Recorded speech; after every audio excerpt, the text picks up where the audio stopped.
Fizeram uma pergunta para mim: o que passa com a alma depois da morte?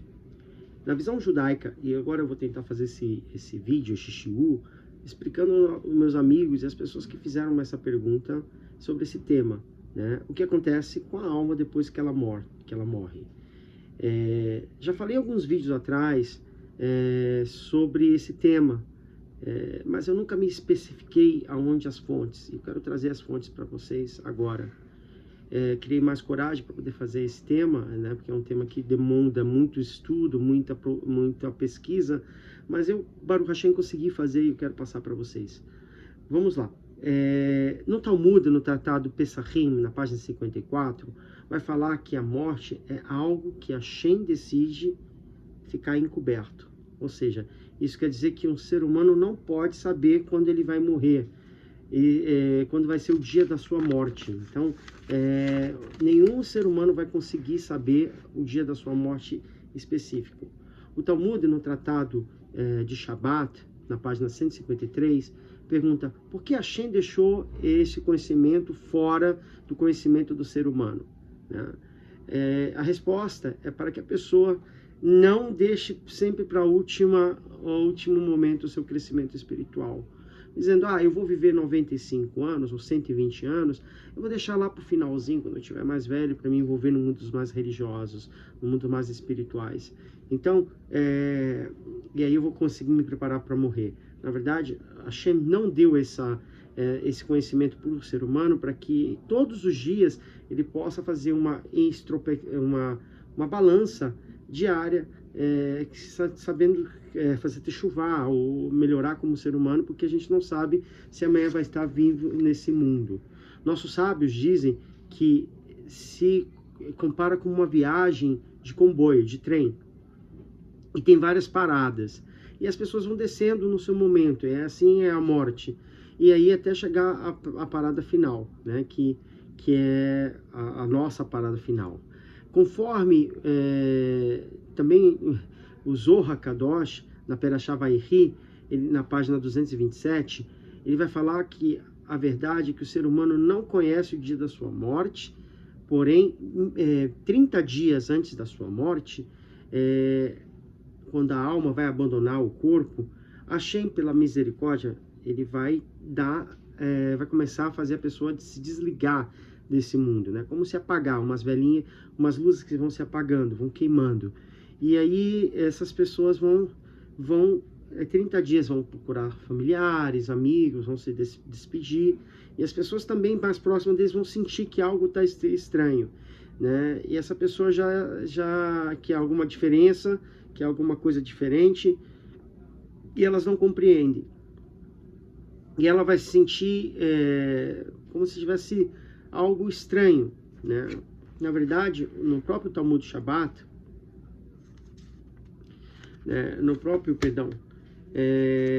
mas antes a gente vai ver que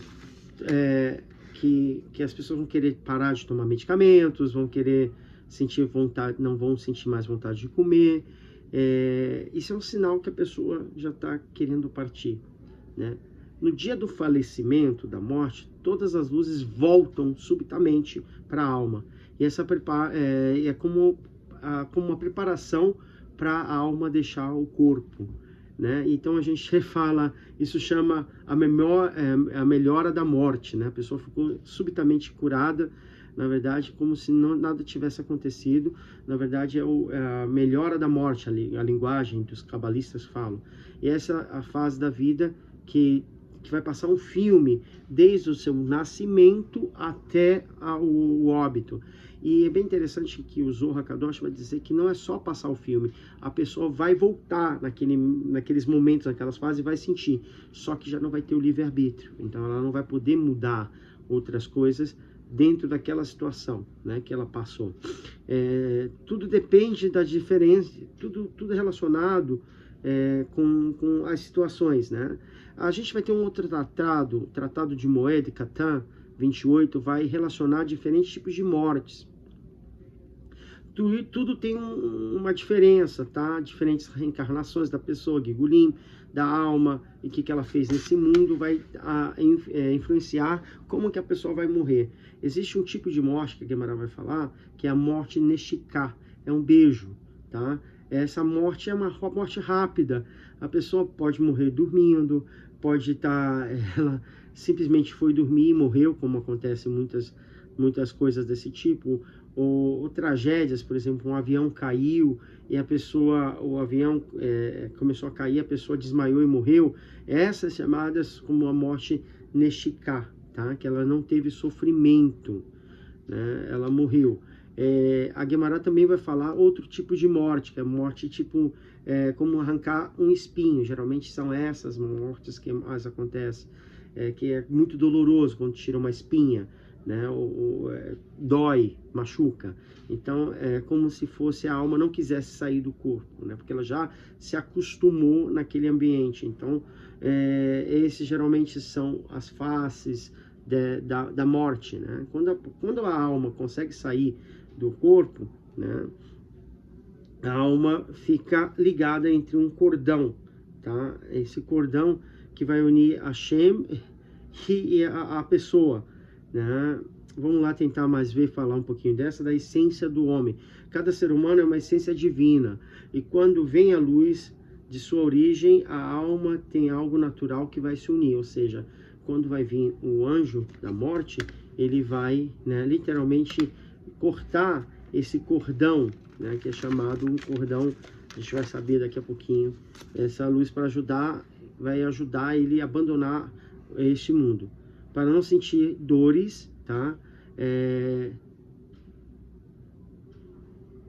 Porque ele vai sentir dores quando o medo dele de sair e deixar, como é que vai ficar as coisas dele, que ele construiu nessa vida, né? Como é que vai ficar a família, como é que vai ficar isso. Então, nesse exato momento chega o anjo da morte e corta o cordão de prata, que tem um cordão de prata, que esse cordão de prata onde passa toda a energia que unifica a alma e a alma raiz, que é a divindade, né? E o anjo da morte simboliza uma espada, né? É simbolizado como uma espada, e em uma linguagem metafórica, a alma se eleva, diz o Zohar Kadosh, que permite que os seus queridos, o ser querido desencarnado venha visitá-lo, ou seja, quando a pessoa corta esse cordão, né, de prata, automaticamente é aberto um portal e os entes queridos daquela pessoa que já desencarnaram vão poder chegar e vão fazer todo o acompanhamento. Aí o anjo da morte já deixa, não tem mais o que fazer, ele já fez esse serviço, vai para o ser humano. Então, quem vai entrar em cena são os seres queridos, tá? E é bem interessante isso que o Zohar vai dizer, que essas pessoas vão orientá-lo até caminhar, né? Vão explicar o que está acontecendo. Porém, quando uma pessoa tem muitos méritos, é um grande um tzadik, aí tem um outro nível, tá? Ou uma pessoa que ajudou muitas pessoas, a Hashem manda o anjo Gabriel, junto com os entes queridos, e ele lidera uma delegação de anjos que junto a eles vão tentar acompanhá-lo para poder eles sair dessa situação. No Talmud Sanedrin, na página 43, diz que é muito importante quando essa fase terminal, porém ainda ele ainda está consciente, e diz que é muito importante que a pessoa tenha um arrependimento de cada coisa negativa que ele tenha feito em sua vida. E o Talmud, no Tratado Hagigim 4, pergunta se a pessoa pode adiantar os dias de vida, sim ou não. Tem uma história bem interessante no livro de Shemuel, que o próprio profeta Shemuel adiantou os dias de vida dele, porque ele não queria ver o rei Shaul morrendo. Então ele pediu para que o dia dele fosse fosse encurtado, né? Então a gente vai ver que é um decreto perigoso, pode se gerar um decreto negativo para aquela alma, mas para nível do profeta Samuel foi permitido. Mas a gente não pode pedir para que, por favor, eu quero morrer, estou sofrendo, por mais que seja uma situação difícil. No Tratado de Shabbat, na página 32, uma pessoa entra em uma situação de perigo, talvez pode ter um milagre para sobreviver ou não, a pessoa decreta os maus. Se ela pede, dizer, olha, me leva, eu não quero ficar mais nesse mundo. A vida foi dada por Kadosh Baruch Hu, e ele que tira, ele que dá, ele que tira.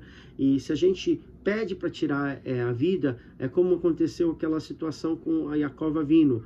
Ele estava saindo da casa de Aram, e ele estava saindo da casa do sogro dele, e com a família e tudo. Ele encontra o seu irmão Esav, e ele pede para que Deus proteja, né? Porque sabendo que o irmão dele vinha com 400 homens. Né? E nisso Hashem atende, mas tira um mérito de Yaakov, né? E isso deixa ele um pouco desprotegido nas próximas situações, né?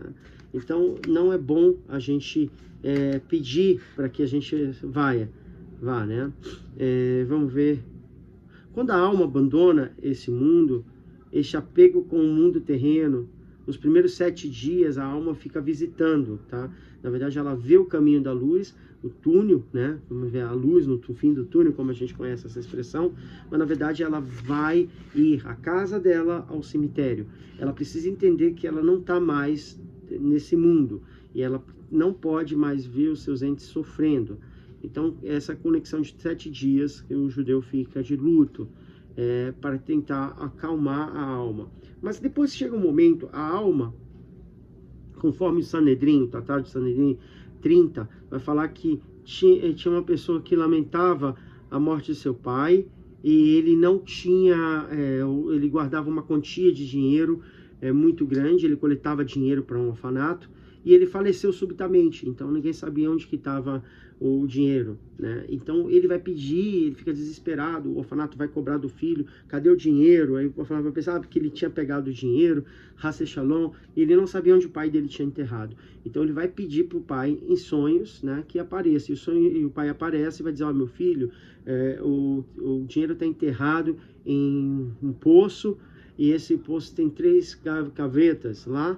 Tem a primeira, é nosso dinheiro, a segunda é do orfanato, e a terceira é nossa também. Aí ele pergunta no sonho, mas por que isso, papai? Não, porque se alguém roubar, achar o primeiro dinheiro, vai roubar o primeiro, não vai roubar o do orfanato, não pode se roubar do orfanato. Então, você vê o nível dele. Então, a partir do momento, levam o nosso dinheiro, mas pelo menos tem do orfanato, e tem o nosso outro também, que você não vai ficar desprotegido. E aí foi assim, ele foi lá, achou o dinheiro, entregou o dinheiro para o orfanato.